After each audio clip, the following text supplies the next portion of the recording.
When a homeless man approached Barron Trump asking for just $1, no one expected what would happen next.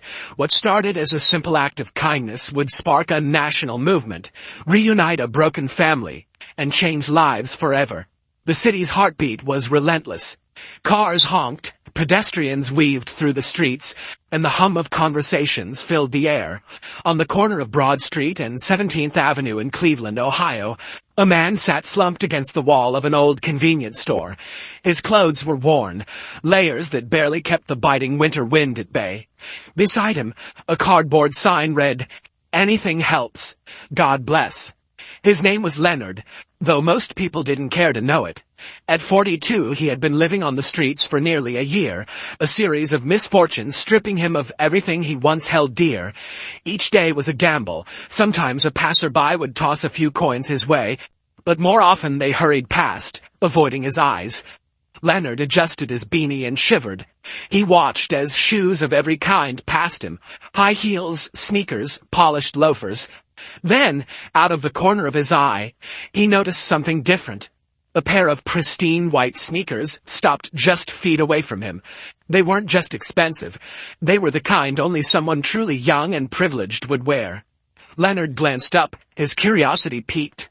Standing there was a teenager, tall and unmistakably composed, with his hands tucked casually into the pockets of a sleek jacket. Leonard squinted against the sunlight. He recognized the face but couldn't immediately place it. The boy was waiting at the corner, scrolling through his phone, completely unaware of the attention he was drawing. People around whispered, some even pulling out their phones discreetly to snap pictures.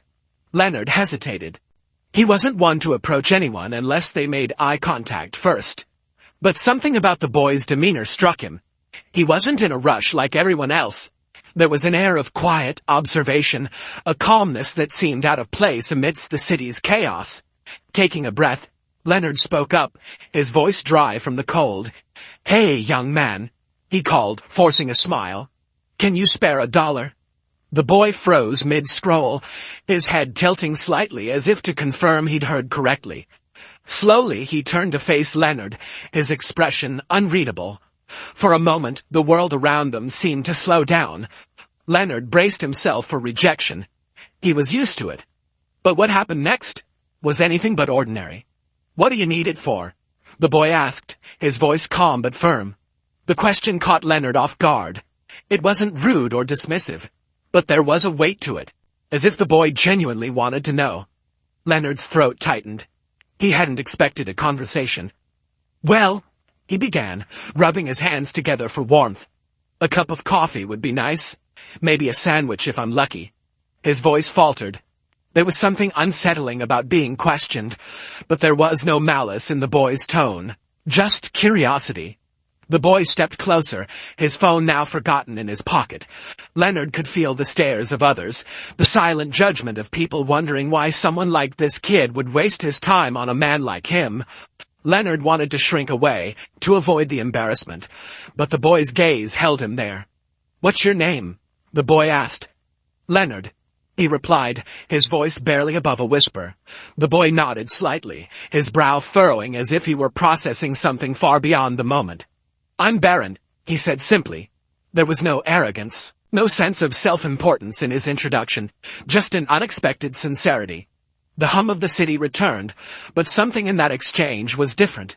The air between them felt charged, as if this brief moment would lead to something far greater.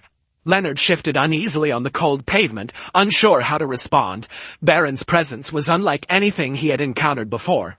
Most people ignored him, averted their gaze, or tossed loose change in his direction without so much as a word. But here was this young man, not just stopping but actually talking to him, as if he were an equal. Barron crouched down to meet Leonard at eye level. The move startled Leonard. No one had ever done that before. "How long have you been out here?" Barron asked, his tone calm but direct.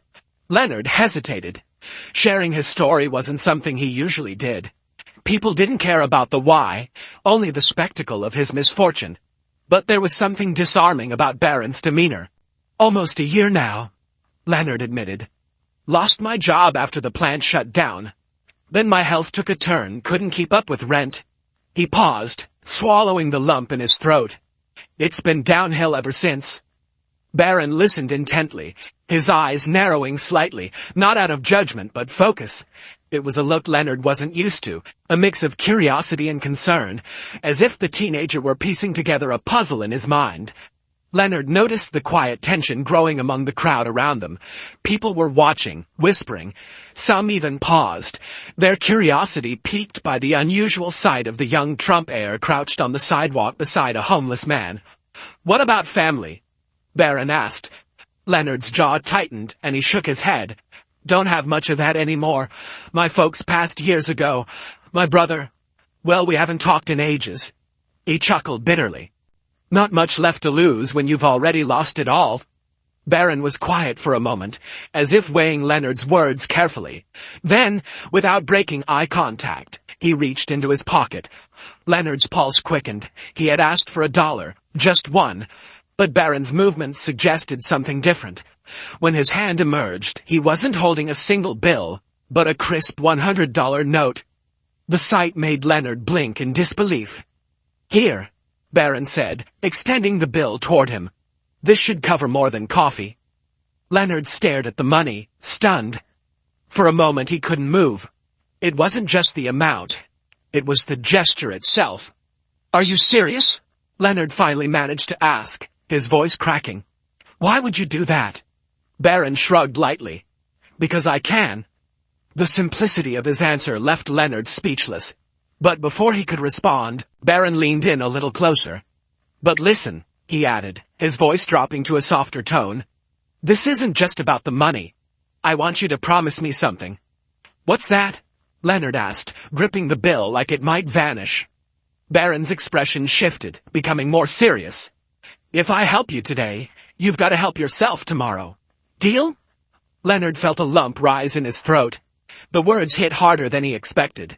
For the first time in what felt like forever, someone wasn't just handing him a lifeline. They were challenging him to climb out of the hole he'd fallen into. Leonard nodded, unable to find the right words. "Good," Barron said, standing back up. He glanced around at the gathering crowd, his calm demeanor unshaken by the attention. Leonard felt his cheeks burn as he noticed people recording the interaction on their phones. He wasn't sure how to feel, grateful, embarrassed, or both. Barron reached into his pocket again, pulling out a pen and a small notepad. Scribbling something quickly, he handed the torn piece of paper to Leonard. "Go to this address tomorrow morning. They'll help you out. Tell them Barron sent you." Leonard unfolded the note, his hands trembling slightly.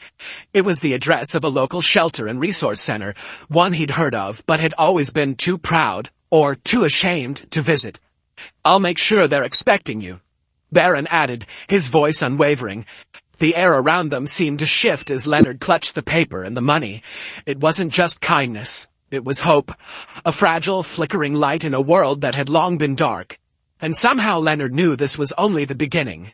Leonard sat there, staring at the $100 bill and the note in his hands as if they were alien objects.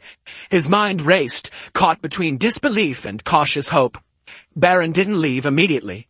Instead, he stood there, watching Leonard with an intensity that felt almost unnerving. It was clear he wasn't just offering a handout. He was waiting for something, perhaps an acknowledgement or a commitment. Leonard cleared his throat, his voice shaky. "Why? Why do you care? You don't know me." Barron tilted his head slightly, his lips forming a faint smile. "Because everyone has a story, Leonard. Yours just hasn't been told yet." He paused, glancing at the crowd beginning to gather. "And honestly, if I'm in a position to do something good, why wouldn't I?" Leonard was taken aback. He'd heard plenty of empty words over the years, but Barron's tone carried a weight that felt genuine. Still, skepticism gnawed at him. "You don't owe me anything," Leonard said, his voice firmer now. "I've been out here long enough to know people don't just stop to help without expecting something in return." Barron crouched down again, leveling his gaze with Leonard's. "I don't expect anything. But I do believe that small actions can lead to something bigger." He gestured to the note in Leonard's hand. "That place? They've got resources, job programs, counseling, whatever you might need. All I'm asking is that you show up." Leonard swallowed hard, feeling a lump in his throat. He glanced at the note again, the address scribbled in neat handwriting. He wanted to believe this was real, But years of disappointment had hardened him. And what if I can't do it? What if I screw it up? Barron smiled faintly, shaking his head. Everyone screws up, Leonard. But giving up? That's the only way you lose. His words were simple, but they landed with a force Leonard wasn't prepared for. For a moment, the noise of the city seemed to fade, and all he could hear was the quiet conviction in the teenager's voice. The crowd around them had grown thicker, and phones were now openly pointed in their direction. Someone murmured, "Is that Barron Trump?" Leonard glanced nervously at the growing attention. He wasn't used to being in the spotlight, and the weight of so many eyes on him felt suffocating. Barron seemed unfazed.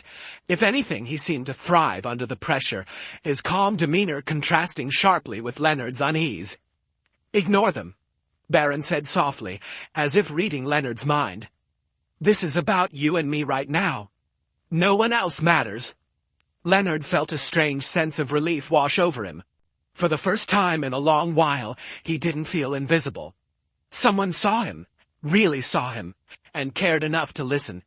"All right," he said finally, his voice steady. "I'll go. I'll show up." Barron's expression softened, a genuine smile breaking through. "That's all I wanted to hear." He stood up, brushing off his knees and glancing at the crowd. "And Leonard," he added, his voice louder now, as if speaking for everyone to hear, "you've got more strength in you than you realize. Don't forget that." Leonard blinked, overwhelmed by a mixture of gratitude and embarrassment. He wanted to say something, anything, but the words wouldn't come. Instead, he simply nodded, clutching the note tightly in his hand, like a lifeline. As Barron turned to leave, the crowd parted for him, their whispers growing louder.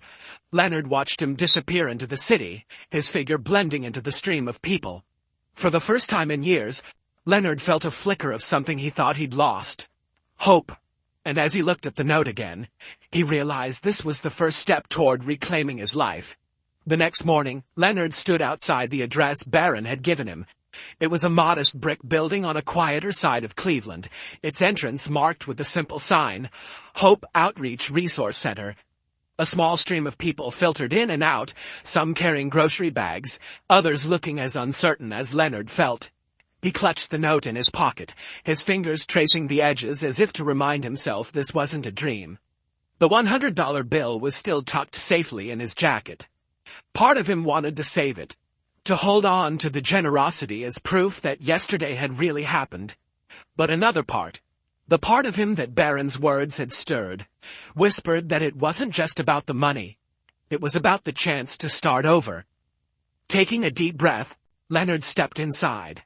The warmth of the building enveloped him immediately, a stark contrast to the biting cold outside. The receptionist, a middle-aged woman with kind eyes and a welcoming smile, looked up from her desk. "How can I help you today?"